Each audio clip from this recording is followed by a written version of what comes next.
Hey Gearheads, and welcome to Garage Talk, a discussion about all things automotive. I'm Cory. And I'm Matt, and each week this podcast will serve as a catalyst for discussion on all sorts of topics that grind our gears, rev our engines, or just need a bit more conversation. And on this week's episode, I have a profound question for Matt and our listening audience. Don't go too deep. No, I'm diving in deep. Oh boy, here we go.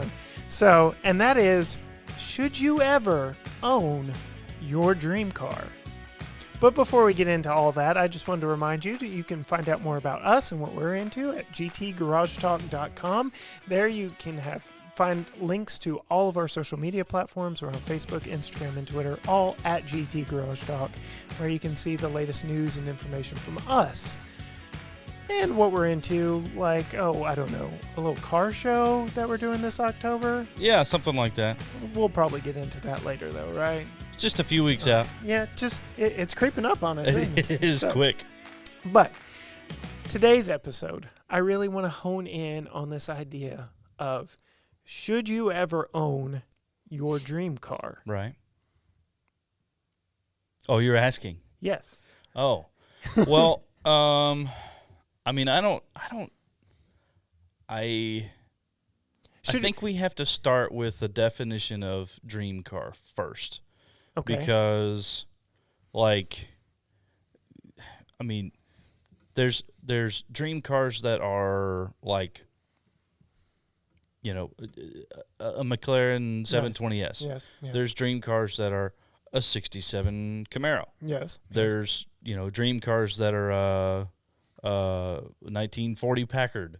Okay. Like there's dream cars that are motorcycles. Right. So I think we have to come to an understanding of what a dream car would be. Okay. Before we can move forward with whether or not you should own one. See, you're getting deeper than I ever got. This was a very simple question. Should you own a dream car? Your dream car. It's not a simple question. I mean, because really, when you look at it, like dream car. So let's work on a definition. What a dream car would be? Is it the car that you have, like we've talked about before, the car that you have on the poster on the wall in your bedroom growing up? I mean, that is definitely a strong contender. Right. Is it one that is just out of reach of being able to attain it at some point in your life? That makes it the dream because it is just out of reach? Yeah. Is it one that has been in your mind for decades as the vehicle that one day I'm going to own that car? See, my definition incorporates all three of those. Okay. And I don't know if I want to answer this yet or if I want to make you answer it first. Oh, boy. But yes. Okay. To all the above. Okay. Yes. It should possibly be attainable. It Right. should definitely be something worthy of a poster on the wall. Yeah. Through at least adolescence. Okay. Because I don't think, no. Yep, I'm sure there is not a single car picture poster on the wall of my house now as a grown adult with a child myself.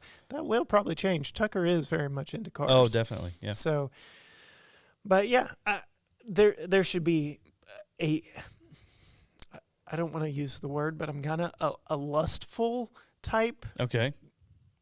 Wish behind it, maybe. Okay. Something that it excites you about the thought of ownership. Yeah. It's not just, as we say in our intro, it's not just an appliance to get you from point A to point B. It's something that you're like, yeah, I get to drive this today. I get to look at it. I get to experience it.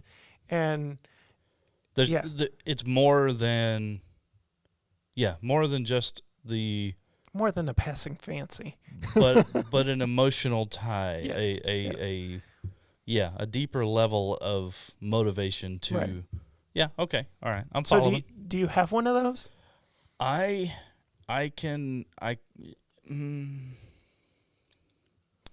have owned... Well, let me back up even more. So the vehicle that I'm driving right now, a 2007 Subaru Impreza 2.5i. Right.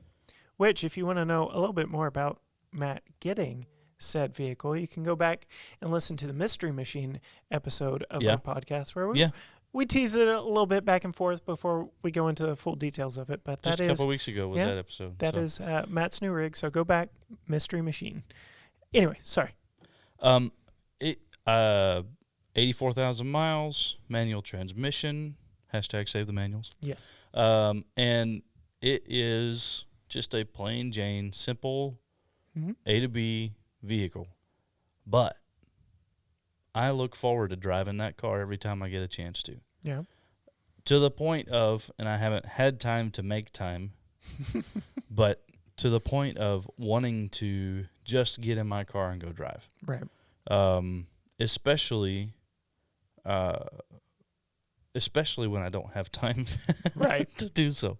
It's like so leaving my work on my way home, I'm only 2 miles from doorstep to doorstep. That kind of takes away a little So- bit of the fun of owning a vehicle. Yeah, So I live 3 miles from work, and you know exactly what I'm I'm talking currently actually working from home. So that completely takes away the Oh, yeah, fun yeah. of having a fun daily driver, But which I don't. at one Ish. point in my trip, the speed limit goes from 35 to 40 and then to 50. So it's a nice progression. All within 2 miles. I get to, I get to row through the gears a little bit, right? Push it a little bit to get a more, what little bit of sound comes out of a 2.5 flat 4. Push it to where I can hear a few things working, and then I have to shut it down and turn left, and it's 35 the rest of the way home.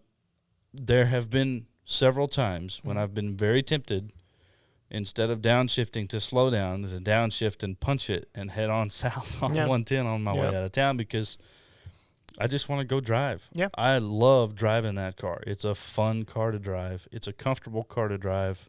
But It's is an it? easy car to drive. But is it a dream car? I don't know that I would necessarily classify it as a dream car, Because, like At you said, least- there's nothing special about it. at least in its current state. And here's where Okay. here's See, you're going the deep. You're definition- the I one going know. deep tonight. here's where the definition for me in the vehicles that I've owned kind of splits off a little bit, because I have owned what I would classify as the vehicle that would be my dream vehicle, Right. but it was never at the point of being completely, I feel like I'm talking in circles here. Spit it out, Matt. My dream vehicle is a 1971 Volkswagen Super Beetle. Right. I have owned a 1971 Volkswagen Super Beetle, Yes, you have. but it was never at the point of being complete. Right. It was a project vehicle. It was a project. It was painted. I had chromed out the engine because chrome was a big deal. Like, there was chrome everywhere. The firewall was chrome. The doghouse was chrome. The carburetor was chrome. I mean, everything was chrome. There was a chrome deal that went over the alternator to make it chrome too. Like, Bless it. everything under Bless that it. car was chrome, except for the blue distributor cap and the blue spark plug wires. Naturally. Yeah. You need a But little it contrast. was, yeah, exactly. But the reason I can say that no, I haven't owned my dream vehicle is because the variation of that vehicle that I would like to own would take tens of thousands of dollars to construct. Nice. It would not be your typical 1971 Volkswagen Super Beetle. Yeah. You could probably track down most of the parts and just buy them outright as what they would be. Yeah. But there's a lot that would happen different with that engine, a lot that would happen different with the transmission, the width of the fenders and the height and the stance I and see the where you're wheels and going on tires. this. I see where you're going on this. So for me, have I owned a 1971 Volkswagen Super Beetle? Yes. Have I owned my dream vehicle? No. Because I never had the opportunity, or have not yet had the opportunity, to manifest the dream portion of the the dream vehicle. Right, right. So this kind of ties into some of the questions we ask when we do interviews on our show, our random misfires, if you will. A typical go-to question of both of ours is built versus bought. Right. It is a random misfire question because it is a point of contention between definitely you and myself. Right. Because you are team built and I am team bought. Yep. For the most part. That's not to say I would not modify a vehicle, but I tend to go newer, more technologically savvy, yada, yada, yada, yada. Right. Yada.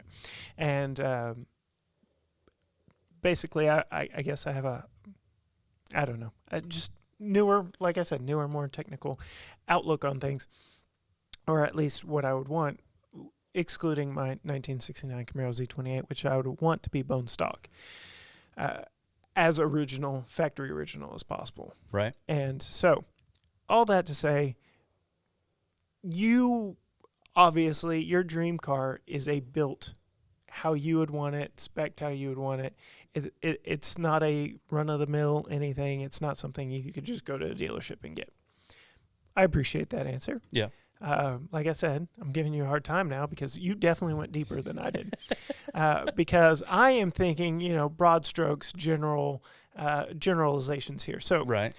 For those of you who have not been with us from the very beginning, I would highly suggest going back to episode 1, the introductions of your two co-hosts, Matt and myself, where we talk about our own personal car histories, what got us into cars, and what we've had throughout the duration of our adult life as we've been driving. And you will definitely hear my story of what my dream car is. We've mentioned it a couple times. I'm a Camaro guy. I fell in love with a 1996, 97, I can't remember because I was 9 years old, but there was a Camaro outside our apartment as we were growing up, and I had to know more about that vehicle, and it grew from there. Yeah. I did a lot of research, fell in love with the old ones, fell in love with the new ones, and have loved them ever since. And all that to say, I ended up owning a Camaro. Yeah. A 45th anniversary Camaro, so something special about it. Yeah. And it was an SS, so it had power. Oh, yeah. And manual transmission, #save the manuals, 6-speed, and I loved that thing. Yeah. Which takes me into how I would answer this question. Should you own your dream car? Absolutely and absolutely not. Okay. So, absolutely you should if you can be smart about it. Right. At least smarter than I was about it. So, at the time in my life, when I purchased my Camaro, or I should say, started the purchase of a Camaro because I never owned it outright. The bank always owned more of it than I did. Yeah. But at the time that I owned it, it was that magical age of 25, which all the males listening to this show right now know that when you hit 25, for some weird reason, your insurance goes down, just gets a little bit cheaper. And so I was going to use that little cushion of a window to say, all right, now it's time to get something a little more costly to insure. Right. Right. And like I said, I'd always loved Camaros. I had a keychain that I was holding back until I had a Camaro key to put it on or put on it. And and just so happened I got a raise at work right at the same time. All the pieces were falling into place. The stars aligned. The stars were aligning, or so I thought, because I committed all my cardinal sins of purchasing a vehicle. I went alone. Okay. So I had no one to kind of be the good cop, bad cop, kind of the yin to my yang, the yes to my no. I had no one to play the other side. Right. Went alone. It was a highly emotional purchase. Oh, yeah. To the point where, especially the one that I found. So I was driving by the dealership one day and saw it on the lot and just started looking through the window. Like, I was the car salesman's dream on that one because I was not intending to purchase, but all the factors I laid out earlier, the stars were aligning, and why not? And what were you driving at the time? 2011 Chevy Equinox, Okay. 2LT, Right. 4-cylinder. Was that one even turbocharged? I don't No. even know if that had a turbo 4 in it. No, Just it a didn't. 4-cylinder that had already let me down a couple of times with some major drivetrain issues. Right. Yes. I'm surprised we got back from Houston one night with the biggest debacle but that's another story. So I'm driving. We called it the hamster, jokingly. Her name was Scarlett, but we called her the hamster or the gerbil. More so the gerbil, I guess, than the hamster. But I joked that there was a hamster on a wheel under the hood. Right. And then hence that kind of stuck. Yeah. I'm not convinced there wasn't. There most likely was. That thing had no power. But it was well equipped. It had heated seats, remote start. It was nice. Sunroof. Like I said, it was 2LT, so it wasn't their top of the line, but it had all the bells and whistles of the time. But it was by no means what I wanted. It was not getting the fuel economy that I thought it would when I got it. I've kind of hashed all that out back in episode 1, so you go back and listen to that for all my gripes. But so stars aligned. I'm there checking it out. I notice it's got a manual transmission. I notice it's an anniversary edition. I notice that it's an SS. I see everything checking off the boxes of exactly what I've been wanting and dreaming of for years. Just to think that I would be able to get an anniversary edition of my favorite car. And I actually remembered they allowed me an overnight test drive, which at that point they've got you. They allowed me an overnight test drive, and I called some friends and coworkers. I said, talk me out of this, please. There was no talking me out of it. No. And sure enough, I went in the next day, and I knew I was buying it. So again, I committed all the cardinal sins of car purchasing. Emotional. Right. I in my head knew I was getting it. There was no talking me out of it. There was no one there with me to at least bring the price down a little bit by, like I said, being the yin to my yang. So when I left there, they had tacked on all the dealer add-ons because, again, I was super emotional about this purchase. Right. I just wanted the keys and to be out the door. Right. And I was also young. Like I said, I had just turned 25. It was my first, it wasn't my first new car purchase. It was actually my third. But it was just all around an emotional experience for me. And so I overextended myself. In fact, I joke nowadays, my first apartment by myself, the rent was actually less than my car payment on this car. So, yes, you should own your dream vehicle if you don't overextend yourself, if you can be wise about it. If you are not going to be sacrificing a lot for it, because it was an overreach for my budget. I remember there were a few times where I was like, I don't know what I'm eating this week, but I got a Camaro. Yeah. That's fun. I remember driving down to College Station for an Aggie football game, wondering if I'd have enough money to fill it up with gas on the way back. So, yeah, I totally not the right time for me to own that vehicle. So, again, I would say timing also comes into play here. But yes, you should own your dream vehicle if you're not overreaching, if you can be smart about it. To expound on that a little bit, my dream vehicle, 71 Super Beetle, I promise you I won't be able to keep rear tires on it. I want the money and the time to be able to go to track days and autocross races and drag races and things like that. So not only I guess what I'm saying is when you look at the purchase of, like, you had a set amount, you had a car payment every month. Right. This was what you were spending on the car. Right. That did not include tires, fuel, the premium fuel that it required, insurance, like all the things that go along with it. Right.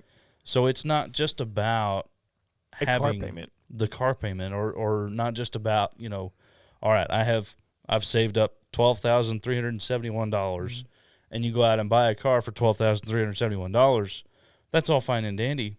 What are you going to do when you go to start it and there's no fuel in it? Yeah, the cost of ownership too. Yeah, it definitely compounds because the Pirelli P0 tires that were on that thing weren't cheap either. No, and I did within the 1 year that I had it in my possession. I'll phrase it that way. Within the 1 year I had it, I needed new rear tires. Yeah. What were they like? 275, 55, 20 or something like that? Let's see. Were they staggered? I don't think they were staggered in size. I honestly can't remember. I just remember thinking nearly $1,000 for 2 tires is just a bit on the pricey side. Yeah. Again, Yeah. in a period of life where I'm wondering on a road trip to and from College Station whether or not I'm going to be able to fill it up on the way home. Yeah. Definitely more goes into it than purely the cost of owning it and paying for Right. the payments of it. And it's being able to enjoy that vehicle Right. instead of worrying about whether or not I'm going to be able to put fuel in it. So, which is why I only had it for a year because it had kind of become an idol to me. But I'll get a little more into that in just a second because there are a few more things that I did that were I was told they were diva moves. okay. And so let's get our gearheads' thoughts and opinions on this one. So anyone who has driven a Camaro of any generation knows that the doors on those things are stinking huge. Like they go on for 2 years from the hinges. They're long. Just the 2 doors are half the weight of the vehicle, right? Right. Right. Okay. So I found myself parking out in the boonies at work, at the grocery store, anywhere I went. Yeah. Simply so I could just swing the door open and get out and not worry about banging into anybody or anything like that. And also, if somebody parked next to me, like the maneuver to get in to and get around down low and sideways and it just wasn't cool. And so this kind of gets into where I say, no, you shouldn't own your dream car because you kind of put your dream car up on a pedestal. Yep. It's this thing that you've wanted that has no flaws. It is perfect. Right. It is your dream car. It's the poster that you've had on the wall. It's what you've wanted for however many years. Yeah. And when you get it, it's like meeting your idol. Right. You realize that they're human too. Oh, yeah. So you realize that this car was made by people. Budgets came into consideration when they designed it. Build quality is a thing. All these things come into play. Just to be clear, build quality issues are a thing for most things General Motors. Most things automobile, let's just face it. Okay, even Toyota has their problems. But especially... You're coming at me here. This is my dream car, man. Kicking me while I'm down. I'm being vulnerable with our listeners here. But yes. So I've heard it said, just for instance, every General Motors vehicle has a part of the interior that will cut you. That is a phrase that some automotive journalists have used. And having owned exclusively General Motors vehicles my entire career of driving,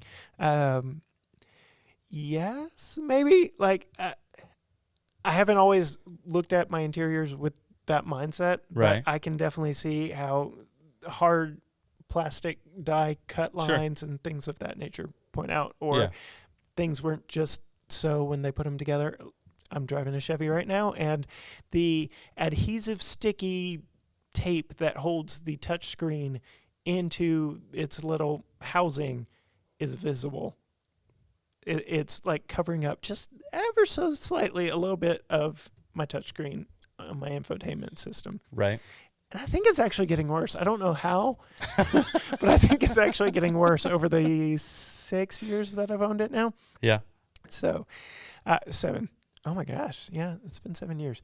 So I'm not quite sure about that. But yes, so you start to realize that, yes, this dream vehicle that I thought was perfect, Right. maybe not so much. One of the biggest gripes to the pretty much any Camaro made in the modern era after, so fifth and sixth generation, I'll just say fifth and sixth generation, it's like looking out of a coffin is generally how people describe it. The windows are glass slits in a very dark cabin, and because I had an anniversary edition, it was black outside with racing stripes, and it was black inside, but at least it had this nice white swath of, let's just call it what it is, hard plastic that crossed the entire dash, and was a huge white plastic panel on the side that did have some cool lights back behind it. So it looked nice at night. So it broke up a little bit of the blackness, but it was dark in there. I did have a sunroof, which was practically always open. Again, helped with the darkness in there, but it was dark, and it was hard to see out of going in reverse. Yeah. I guess that would be the B pillar. Huge on that. You couldn't see over your shoulder changing lanes. It was... Was there a... It was put on the blinker and go fast enough to get ahead of where you are, which was not a problem in that car. No. Get ahead of where you are because you see there is clearly an open spot in front of you. Who knows what's beside you? Yeah. Was there a glass for the, like, between the B and C pillar? Yeah, so there was a tiny little window behind for basically whoever was unfortunate enough to be sitting in the back seat. Right. And that was another thing. The back seat was never a problem for me. I never sat in it, but sure. That was another thing that kind of led to the decision to move to another vehicle. Was I could only ever really honestly take one other person with me, and that started becoming a problem in my day-to-day life. Sure. It had a back seat, but nobody really wanted to ride back there. And again, Colton, I know you're listening. I'm sorry. Cooper, I'm sorry. Coming back from San Antonio, I don't know how they did it. Especially Colton. He's like 6'2", 6'3", 6'4". I don't know how he crammed himself back there. But okay, so maybe owning your dream car is fine, and I think you're getting to this. Owning your dream car, yes, go for it. Yeah, absolutely. But it ought not be your daily. That would have definitely helped with a lot of the things that started bringing the Camaro down from my pedestal. And I know I'm going to get a lot of people that hate Camaros or Mustang fanboys and stuff like that coming at me and, poking fun at me, and I'll bring it on. But I still do. That is a car. I wish I could have her back. It was a fun car, but was not worth the payments. And I alluded to it earlier. I'll go ahead and get to it. It had become an idol to me. And just the crazy, outrageous payments on that for where I was at that point in my life. The thought that I really wasn't going anywhere. Road trips are fun.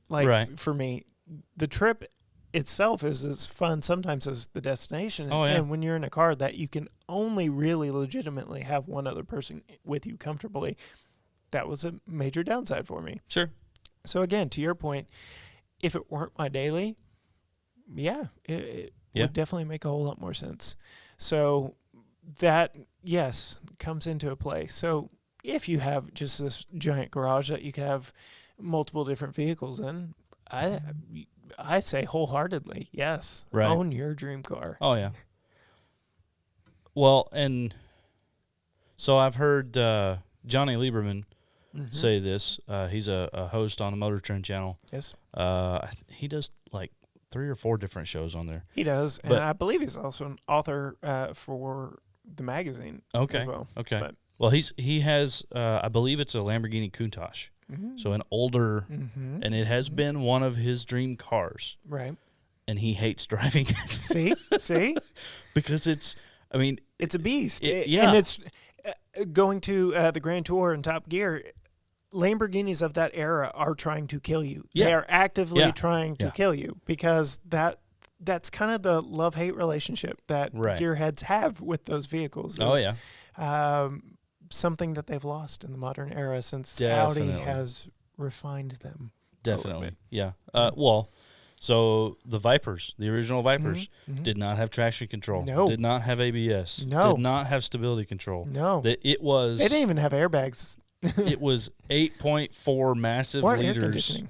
of 10 cylinders, 600 horsepower, 6-speed manual Mm-hmm. transmission, and all that power went to two wheels, and Yep. it was the back ones, and you just got in and held on. Yep.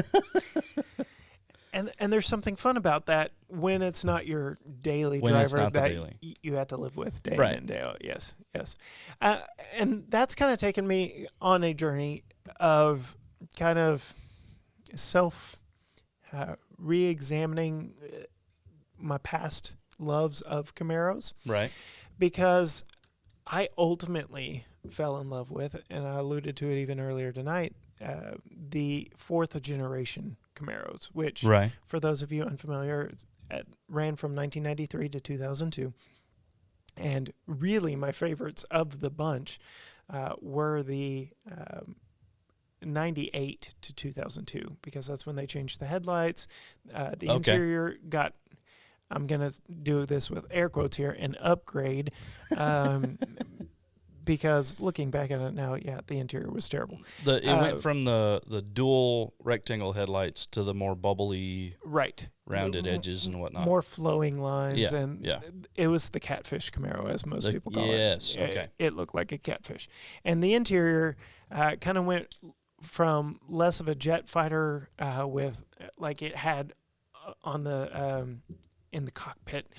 For the driver, you had your driver information center with all your gauges, and then on either side of it, you had an air vent pointed towards the driver, and then I don't know what the passenger had. Like I said, I was not as into those as I really started getting into them in 98, which they changed the interior in 97 and changed the exterior in 98, but 98 to 02 were my favorite. Culminating in the 02 with the 35th anniversary, which is 10 years prior to the Camaro that I actually had. And looking at it now, I've found several used 02 anniversary editions for sale online that I would so love to have. And I think, and I alluded to this, we had my wife on. We did. To just kind of go behind the scenes with us just a little bit. And ran into a little bit of a problem. So this was episode 29, Mazdas and Minis. You can go listen to it. But she has an aversion to specifically that generation Camaro. Yeah, that's more a nice than way any to other. say it. And like I said, I will let her tell the story. You go back to episode 29, Mazdas and Minis. You listen to her tell the story. But I would say at this point in my life, I'm 30. Oh, gosh. I will be 34 this month. Had to think about that one. Yes. I quit counting at 25. Yeah. I was counting up to 25 so I could have the Camaro. Now I don't care. Yeah. So at this point in my life, 34, as near as makes no difference, 34 years old, I think I would much rather have an 02 SS with an LS1, 6-speed manual, rear-wheel drive. They had a live axle, solid rear axle at the time, and a big gripe of those was axle hop going around corners. They definitely do not corner like the current generations do. They were a hatchback, so they were quote-unquote more practical. They were easier to see out of. There was definitely way more glass in those than the current. But hundreds of pounds of glass in that car. I don't know. So my dream car is a 69 Camaro Z28, but I just love the Camaro with the V8, a manual, and yes. Yeah. So I say it would probably be 69 Camaro Z28, 02 35th anniversary edition, just because it has a special place in my heart. Like in yellow. They didn't come in yellow. The anniversaries came in red. You're thinking of the Fire Chicken. Firebird came in yellow with black accents, and it wasn't really an anniversary edition because technically it came out after the Camaro did. I'm don't- going full Camaro nerd on you now. But yes, it was red with the silver to checkered flag racing stripes, the black accent underneath the hood scoop. Yeah, Classic. Yeah, 90s. two-tone interior. I loved. I am a Mm-hmm. fan of two-tone interiors, and that one had a two-tone kind of black and pewter interior. Okay. I loved it, and Yeah. I still to this day love it, and Yeah. would have it if I could. Well, she didn't completely turn you down. Right. So, It's just like it never way needs to be back seen in by the stable. her. Right. Exactly. Yeah. So, yeah. Hey, babe, I'm going for a drive. Okay. I got to go drive to get my car. Right. Then I'm going to go for a There drive. you go. Yeah. So, It'll be one that we keep at the studio when we have a studio. Yes. See?